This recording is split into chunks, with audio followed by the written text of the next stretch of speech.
जय श्री श्याम। मनोज अपने आप को बहुत खुशकिस्मत मानता था क्योंकि उसको बहुत अच्छी पत्नी जो मिली थी। मनोज की पत्नी शीला और उसकी माँ बहुत अच्छी बनती थी।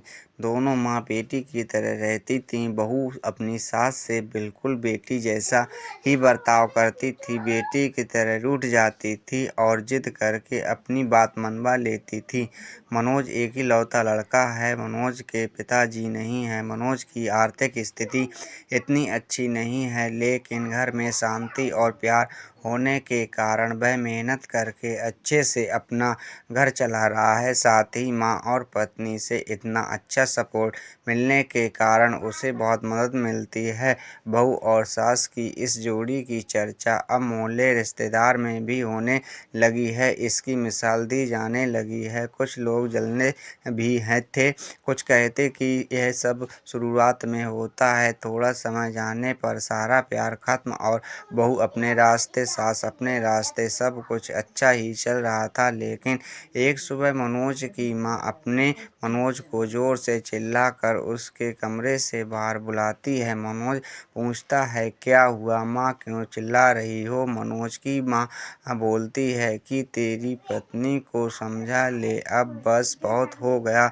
मैं इतने दिन चुप रही, लेकिन अब मुझसे नहीं होता। वो हर बात में मुझसे जिद करती है। माँ ने शायद ही इतनी ज़ोर से आज तक चिल्लाया होगा। इतने में बहू भी कमरे से बाहर आकर माँ से पूछती है, क्या हुआ माँ जी, आप क्यों परेशान हैं? माँ कहती है, तू चुप कर, मुझे तुझसे बात ही नहीं करनी है। बहू कहती है, क्या हुआ, मुझसे कुछ गलती हुई क्या? माँ बोलती है कि तू अपना नाटक बंद कर और मुझे अब में तेरे साथ नहीं रहना है। माँ कहती है, बेटा तू मुझे गांव छोड़ आ। बेटा बोलता है, वहाँ कौन है और वहाँ क्या करोगी? माँ कहती है, वहाँ मेरा भाई है और अब मुझे बची हुई ज़िंदगी वहीं गुजारनी है। बहू बोलती है, माँ जी आप कैसी बातें कर रही हैं? इस उम्र में आप वहाँ क्या करेंगी और मामा जी के पास कितनों दिन तक रहेंगी? हमसे कुछ गलती हो गई है तो बताइए। माँ बोलती है, तू तो मुझसे बात मत कर, तेरी माँ मैं नहीं हूँ, तेरी माँ वो हैं जिसने तुझे जन्म दिया है, पर मुझे कुछ सीखा नहीं पाई। बहू को थोड़ा बुरा लगा।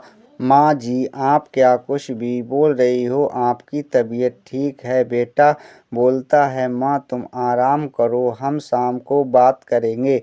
माँ एकदम जिद पर अड़ जाती है, मुझे अभी गांव छोड़कर आ, अब मुझे यहाँ नहीं रहना। मनोज और उसकी पत्नी को कुछ समझ नहीं आता, लेकिन माँ जिद पर अड़ी रहती है तो मनोज को उसकी बात मानना पड़ती है और उन्हें गांव छोड़कर आना पड़ता है।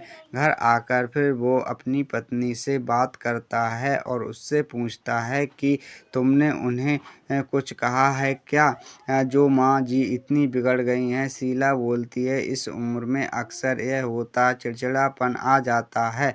हम 2 दिन बाद माता जी को वापस ले आएंगे, आप चिंता मत करें।